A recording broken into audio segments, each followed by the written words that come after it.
Hi and welcome to the third MK Web Sports Podcast. I'm Dan Palmer here with Scott Kirk. How's it going, mate? All right? Yeah, very well. How are you? Yeah, very well. Looking forward to tonight's big game at Stadium MK. England under-21s hosting Finland. Crowd looks like it's going to be above 18,000, which is fantastic. Yeah, absolutely. It's going to be a great occasion, isn't it? Yeah, it's brilliant for the city.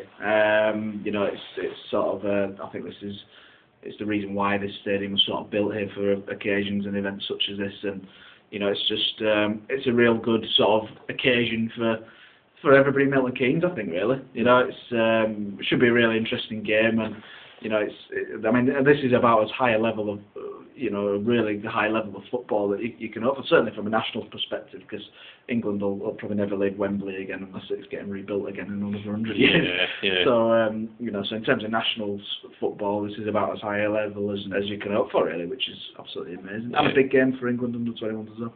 Yeah, Don's boss, Carl Robinson, he often says when there's an event in Milton Keynes, the people will come, and it's proven once again, and it's like the lower bowl is going to be pretty much full, I'd say. Not sure how many fans Finland are going to bring along, so the away end might be a bit sparse. Yeah. Although, well, they've taken all the partitions down, I saw when I was at the ground on Tuesday. Which is good, because they're going to need all that. I was speaking to the mayor. That's right, yeah. And he was saying about Brian Whiteley, mayor, so yeah.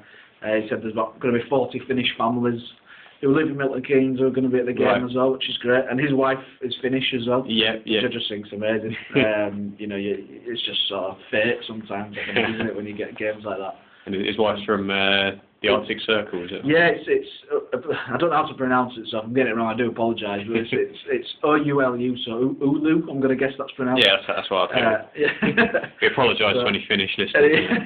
Any Finnish listeners, yeah, we do apologise. But it's just an amazing occasion, really, and I really can't wait. I mean, these are like the potential. I mean, you look at the players that have come through, like England under 21s, and some of these players, that people will see in Milton Keynes today will probably go on to be some of the best footballers in England in a few years. So, it's really, really exciting. And the clubs, sold and marketed this fixture very well, I think. They've done it very well, yeah. In fairness to them, I think, and like they say, it's a big occasion for the city. But I think they've put the word out very, very well indeed. It's a shame that the top tier is not open, but you've got to get the safety certificates and got to get all that in place, which is fair enough. But I mean, that's not taking anything away. It's going to be, they've done a great job in advertising it all, and I'd like to think that some fans, even if you've just find out today, that may as well just go down to England tonight. So, absolutely. Yeah. I mean, even if we weren't working there today, I'd want to go anyway. I think so, because it's a big occasion, and any football fan would want to watch that when it's in their own city, I'm sure. Yeah, it's a shame about the top tier, but that's going to come. Definitely. That'll be full one day, and it's going to be it's going to be a remarkable sight. Well, hopefully soon if they get passed over in. That's right, isn't it? Well, we've got Dover Athletic at home, Dons, in the second round of the FA Cup. If we win that one.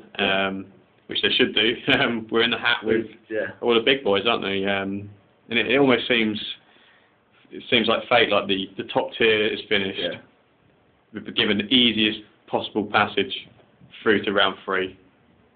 Are we going to get the draw that we want? Are United come in or Arsenal come in? Yeah, you'd hope so. You really would hope so. I mean, you've got to get past Dover first, but you've got to think that if Dons are beating Halifax 4-1 and then they're now playing a team again at home, which are a full division below 12th in the Conference South, Halifax were 12th in the Conference Premier, got to be thinking there shouldn't be too many problems there. I mean, I know, No, well, you can't count your chickens. You can't, but, that will be a massive, massive, massive upset if Dover get a win out of that. And then you sort of looking at third round, and I mean, they're just you sort of licking your lips at the potential possibilities there. I mean, I think they like to play Spurs as well. I think they've got links with Spurs, and they Dons have links with Spurs, but a Man U or an Arsenal or a Chelsea, and it's going to be sold out. I think so. There'll be a lot of excited people watching that third round draw. If the potential to fill the stadium for the first time. Yeah. So very exciting. It's tingling, isn't it? It's, which should be fantastic. But the danger with that, of course, is that if they do get passed over, which they should do, there's still 2 months worth of league games yet to go before that. So, and I mean, I think the FA Cup run last season, as amazing as it was, probably did have a, it can't not have an effect. Surely, if you've just beaten QPR. You're just beating Sheffield Wednesday. You've got progressing through the FA Cup, and then you're back to the bread and butter. There's got to be a bit of deflation there. You'd think, Yeah, the Sheffield Wednesday game going to a replay as well, so that's an extra. Well, they played 7 FA Cup games last season, which is a lot of teams play 1. So 7 FA Cup games is a hell of a lot.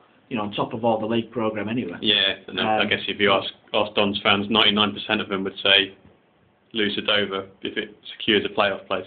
I think they would. I don't know. There's something about the FA Cup though, and if you go on a good run in that, and I mean the financial rewards as well are brilliant. And if you get one of those like we said about the big clubs there, get a big club to Stadium MK, and the gate split 50%. That could just be brilliant for prize money and all sorts to get that money into the club as well. So with the budget being down this season, but it's just very, very exciting potentially. But got to get passed over, and then there's all the league games before that though as well. So it's hard, but it's hard not to get excited. Interesting period. How did you find the Halifax game then? Quite comfortable. It was comfortable, yeah. I mean the Halifax looks okay going forward, and if you'll have seen the back page this week, Lee Gregory, he looks like a Dons player, if you know what I mean. He's not. He's comfortable with the ball at his feet. He can do it all, and you don't see loads of Dons. Dons don't tend to have your big, massive sort of players, really, if you know what I mean. They tend to go for people who can go play on the ball and a bit more sort of live, really. And you can imagine Gregory doing a job, really. He took his goal very, very well. And deserved his goal. Halifax deserved a goal from the game, definitely. I felt they looked quite good going forward, but it was comfortable for Dons, as it should have been. Yeah, it's unusual for Carl Robinson to actually name a player from an opposition club that he's looking into. I can't remember him doing that very many times. So obviously impressed with Gregory, but it's interesting to see. He said a lot of other clubs are interested as well. So. He said there were scouts at Stadium MK on Saturday, so there could be a bit of competition for his signature. But if there is competition, you can't imagine Dons staying in that race. If you know what I mean, if it comes into a Shepard's not going to come out, is it? Yeah, to any great extent. No, I don't think it would. But but he was a good player. He could be that. He could be that next sort of, you see players coming from the non-league and working their way up really, and Lee Gregory could be that next sort of, I think Jermaine Beckford did it. He came from the non-league, didn't he? And there's a few others who've done it as well. I remember Beckford because of Leeds. Former Wealdstone striker Jermaine Beckford. Yeah, that's right. Yeah, and I'm sure there's Grant Holt did it. I'm not sure if Grant Holt did it actually, but from the low League 1, League 2. Yeah, so he could be another one of those. So quite easily, Lee Gregory. It was good, but I mean, in terms of that game, Dons won that relatively comfortably, and Brendan Galloway got his first goal, which I remember took it so well. I remember the first round a couple of seasons ago. Dons played Nantwich at Stadium MK, and the best moment of that match was a young striker, George Williams, 16 years of age, going through one-on-one, taking it round the keeper and sliding home for the 6th goal. Unfortunately, he's now left to Fulham in circumstances which I think left a bit of a bad taste in the mouth at Dons. But it's always great, isn't it, when a young lad notches. To get your first goal, I mean, that's what you dream of, to get that first goal. So for him to do that, and it's a good sort of game to do it in as well. To not. It's absolutely brilliant for Brendan Galloway, and I think the danger now is that obviously all the attention has been on Dele Alli. He's been linked to her. If all this attention now comes on Brendan Galloway, worry that he could move on as well. The Dons Academy, it keeps producing all these youth internationals, and there's almost a danger they'll be victims of their own success if but your academy gets that good a reputation. More people are going to come and watch your players. Definitely. More players could be lured away, or they might not have a choice. They might be sold. It's a catch-22, isn't it? I mean, you obviously want good players coming through your academy, obviously, but but you want to try and build your own team around those good players yourself. So it's hard, but it could do with not scoring but playing well, I guess now Galloway for as it comes on. You know what I mean? So. But no, just the way he took his goals, also calm and composed. I mean, another 3-1 up at that stage, and it was the last minute, so why not do that? But it was still very impressive how he just took the ball around the keeper and did all that. So. This weekend, no game. It's a bit of a strange situation. Well, you don't get it very often. Not at all. But I'd arranged to see some friends in Oldham as well, so I'm just still going to go up there anyway. But that's quite odd, really. And I mean, they're sort of having a lot of games with all these cup competitions, and all of a sudden 2 weeks without a game, and in the league it'll be 3 weeks without a league game. Yeah, it's because Oldham have 3 players have been called up for international duty, which means they're allowed to postpone the game. And I guess it's annoying for Dons, but you've got to appreciate where they're coming from. If 3 of Dons' best players are out, I mean, we wouldn't want to be playing the game, would we? I guess if you take, I don't know, if you were to sort of take Sean Williams, I mean, this is assuming these players were called up for internationals, obviously. You take, I don't know, Sean Williams, Darren Potter and Stephen Gleeson out of the team, and it's massively affected. And I don't know if that's the same for Oldham, but you can understand it. It's frustrating. But then there was the occasion when Lee Hodgson and Samir Carruthers were on international duty, and Don started to get through that game. So there is a part of me which just thinks you've got to get on with it, to be honest. Hodgson and Carruthers away. I guess one more player, and Dons could have stepped in and postponed the match.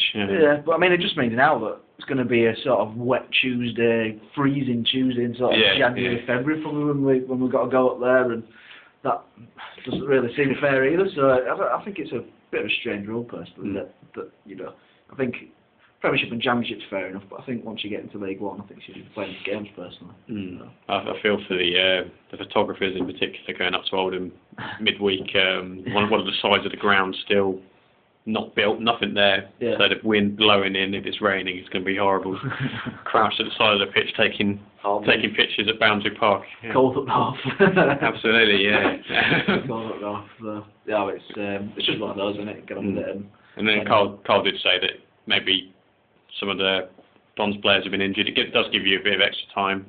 So maybe while you do lose a bit of rhythm and flow, some players getting back to full fitness, that might be a good thing. He moans about injuries quite a lot, so a week off to recuperate. I mean, you look at the situation for Anthony Kay, which Cal pointed out sort of on Tuesday, and he's out for 12 weeks, but a quarter of that isn't a league game now with this cancellation of the FA Cup last week.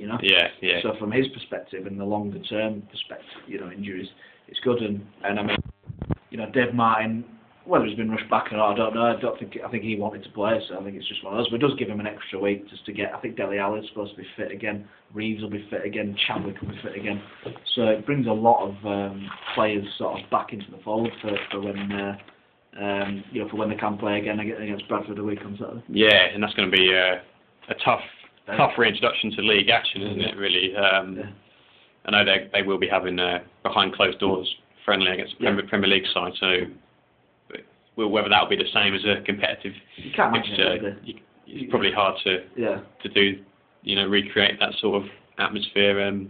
Bradford have done very well this season after winning the playoff final against Northampton. Well, they're just riding the wave with the League Cup final as well last season and the playoff final, and they're going great guns. I thought at the beginning of the season they would. It's just that momentum that they've got from last season. They've just carried it on into this season, I think. And and they've got some money behind them, I think, because they've been able to keep 1 or 2 players as well. I think Naki Wells have been able to keep him. He's an absolutely quality player. Yeah, he's too good for this level from what I've seen of him. So for them to be able to keep on to him shows that they've got some money behind them. So or they can keep hold of the good players they've got. So that's going to be.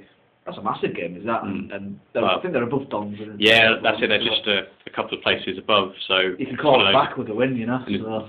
Exactly. You can claw them back if they win the game, or if they lose, and one of the teams above you is put in a bit of daylight. And you don't want that really, even at this early stage of the season. It's well, for a fact it's going to take minimum 2 or 3 games to claw that back if you lose. That's right. Yeah. So and then. So it's a massive game. Is that? I mean, they're all massive games, I guess. There's no such thing as a little game anymore. But I mean, that Bradford game, you see some games which are particularly big games, and that Bradford one looks like it to me. No, Carl, I expect will be watching Bradford. Yeah, this weekend, making the most of his day off. It's a bit weird for him, really. But I think it's nice for him. I think he said he wants to spend some time with his family. It's a good opportunity for the players to spend some time with families, I guess, which you wouldn't normally get. But yeah, he'll be watching that Bradford commentary, I think it is. So, and I think Don's play commentary very soon. Yeah, so it's just two birds, one stone almost there. Yeah, it's a tough period coming up at league games. And I think the Colchester away amongst that as well, which a couple of midweekers as well. Which would be, so some interesting games coming up. I think we'll wrap it up there. Enjoy the England game if you're going tonight, and keep following the latest news online at mkweb.co.uk and on Twitter at yourmkwebsport. Thanks so much. See you later. Cheers. Bye.